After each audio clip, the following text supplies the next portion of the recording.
इन दिनों लोकसभा चुनाव की सरगर्मी तेज है। तमाम सियासी दल अपने प्रत्याशियों के लिए प्रचार में जुट गए हैं। उधर पहले और दूसरे चरण के नामांकन की प्रक्रिया भी पूरी कर ली गई। तीसरे चरण के लिए नामांकन शुक्रवार से शुरू हो गया है।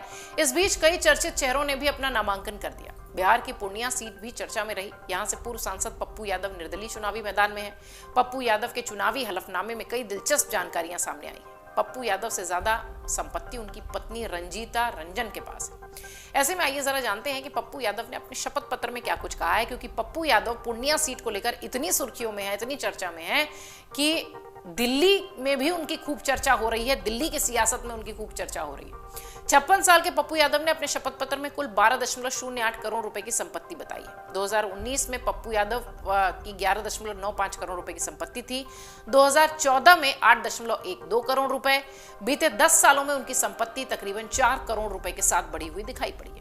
कमाई की बात करें तो 2018-19 में पूर्व सांसद की कुल कमाई 12.41 लाख रुपए थी। अगले वित्त वर्ष में उनकी कमाई में कमी दिखाई पड़ी। 19-20 में यह घटकर 4.50 लाख रुपए हो गई। 2020-21 में पप्पू यादव की कमाई में इजाफा हुआ और ये 11.43 लाख रुपए हो गई। वहीं 2021-22 में पूर्व सांसद की कमाई घटकर 4.49 लाख रुपए रह गई।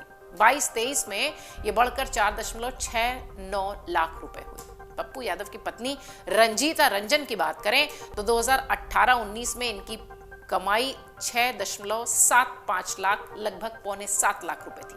अगले वित्त वर्ष में 19-20 में सांसद की कमाई में इजाफा हुआ और ये 12.41 लाख रुपए हो गई। 2020-21 में रंजीत रंजन की कमाई 3.35 लाख रुपए रह गई। वहीं 2021-22 में सांसद की कमाई 4.36 लाख रुपए हुई। 22-23 की बात करें तो ये घटकर 4.5 लाख हुई। इसके अलावा पप्पू यादव ने अपने हलफनामे में बेटे सार्थक रंजन की सालाना कमाई की भी जानकारी दी है। वित्त वर्ष 2019 से 2022 के बीच सार्थक की कुल कमाई 8.13 लाख रुपए की हुई है।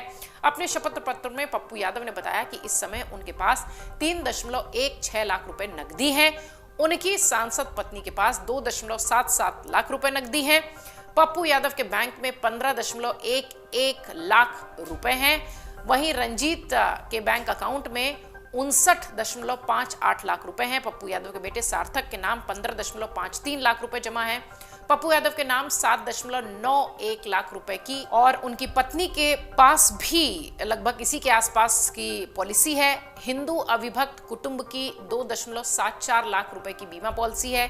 हलफनामे के मुताबिक पूर्व सांसद के पास 4 लाख रुपए की इनोवा की गाड़ी है और रंजीत रंजन के नाम 5 लाख रुपए की हार्ले डेविडसन बाइक है। ये सारा ब्यौरा उन्होंने अपने हलफनामे में दिया है। निर्दलीय प्रत्याशी के तौर पर उन्होंने चुनाव लड़ने की तैयारी की है। पप्पू यादव के पास 204 ग्राम सोने के गहने हैं, जिसका मूल्य 12.25 लाख रुपए बताया गया है। पत्नी रंजीत के पास 150 ग्राम सोने के जेवरात हैं, जिसकी कीमत लगभग 9.03 लाख रुपए बताई गई है। वहीं बेटे के पास 10 ग्राम सोने के गहने हैं। इनकी कीमत आश्चर्यजनक तौर पर 3.36 लाख रुपए की है। इस तरह से पूर्व सांसद के पास कुल 1.53 करोड़ रुपए की चल संपत्ति है। खुद निर्दलीय उम्मीदवार हैं।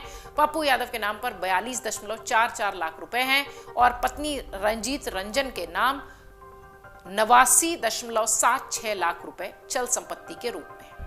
रंजीत रंजन के नाम पर यूपी के नोएडा जिले के दादरी गांव में खेती की जमीन भी बताई गई है। इसकी कीमत कुछ 1.5 करोड़ के आसपास की है। वहीं पटना के फुलवारी शरीफ में पप्पू यादव की पत्नी रंजीत और बेटे के नाम पर एक वाणिज्यिक भवन भी है, कमर्शियल अपार्टमेंट।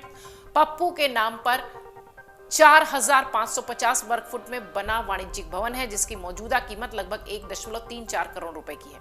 रंजीत के नाम पर 3,770 वर्ग फुट में बना वाणिज्यिक भवन है, कमर्शियल कॉम्प्लेक्स, जिसकी मौजूदा बाजार में कीमत लगभग 1.5 करोड़ रुपए के आसपास की है। इसी तरह बेटे के नाम भी कुछ ऐसा ही कमर्शियल जो कॉम्प्लेक्स है वो बना हुआ है। रंजीत के नाम पर हरियाणा के गुरुग्राम में एक रिहायशी मकान भी है। 4200 वर्ग फुट में बने इस मकान की मौजूदा कीमत लगभग 4.5 करोड़ रुपए की है। इस तरह से पप्पू यादव ने अपने शपथ पत्र में कुल 10.55 करोड़ रुपए की अचल संपत्ति बताई है।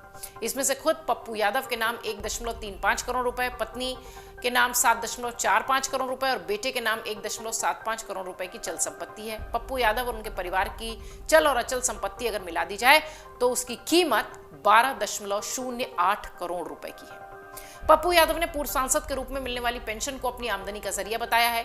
वहीं रंजीत रंजन ने सांसद के रूप में मिलने वाले वेतन को अपनी आमदनी का जरिया बताया है। पप्पू यादव ने 1991 में मधेपुरा के भूपेंद्र नारायण मंडल विश्वविद्यालय से ग्रेजुएशन स्नातक किया था और पप्पू यादव ने अपने हलफनामे में घोषित किया है कि उनके खिलाफ कुल 41 केस लंबित हैं। पप्पू यादव बिहार के पूर्णिया सीट को लेकर खूब चर्चा में है और एक बार फिर जब उन्होंने अपनी शपथ पत्र में अपनी जो प्रॉपर्टी है, अपनी जो संपत्ति है उसका जिक्र किया है, तो वो उसकी भी खूब चर्चा हो रही है, क्योंकि वो उनकी जो प्रॉपर्टी है, उनकी पत्नी की प्रॉपर्टी उनसे कहीं ज्यादा दिखाई पड़ती है। सोशल मीडिया पर भी पप्पू यादव खूब चर्चित विषय हैं और अब उनकी प्रॉपर्टी को लेकर सोशल मीडिया पर भी जमकर पोस्ट वायरल हो रही है। अगर आप ये वीडियो YouTube पर देख रहे हैं तो हमारे चैनल को सब्सक्राइब करें और बेल आइकन को दबाना ना भूलें। अगर आप Facebook पर ये वीडियो देख रहे हैं तो हमारे पेज को लाइक करें।